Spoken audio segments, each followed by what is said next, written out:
In 2005, Donald Trump wanted to pit an all-black team of contestants against an all-white team to boost ratings on his NBC program, The Apprentice.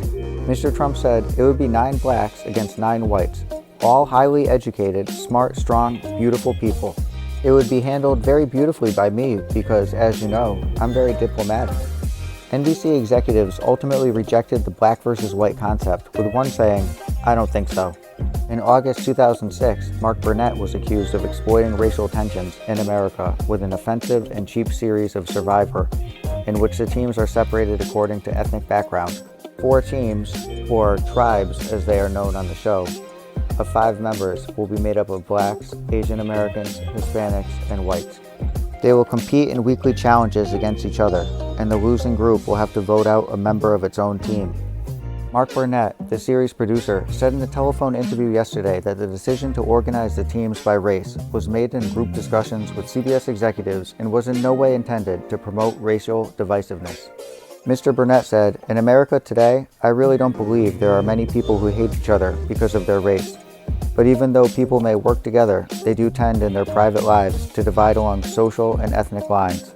Both CBS and Mr. Burnett acknowledged that the new format could be criticized. "I know it's going to be controversial," he said. "I'm not an idiot." In a statement, CBS said it fully recognizes the controversial nature of the format change, but it expressed confidence in the program's ability to handle the situation sensitively. Mark Burnett called the move an interesting social experiment. Mr. Burnett said, "I don't think it would be valid in the regular modern world. But this is suddenly a very different playing field. People here are playing for $1 million. In 2007, Michael Caputo lived in Ukraine, in Kiev, and worked on a parliamentary election campaign for Bloc Litvin, who had left the political party of President Viktor Yanukovych to form his own party. Mr. Caputo said, "Against the president's party, managed by Paul Manafort, we won." In 2008, Bill Nojoy traveled in Libya during Ramadan celebrations. Nojoy observed how interested the young people were in American schools and politics after decades of repression under Colonel Gaddafi.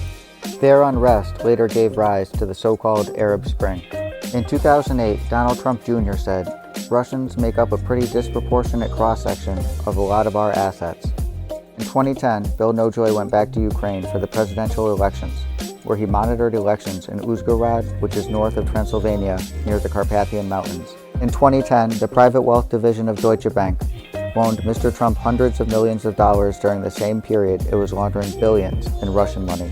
In 2014, Eric Trump said, "We don't rely on American banks. We have all the funding we need out of Russia."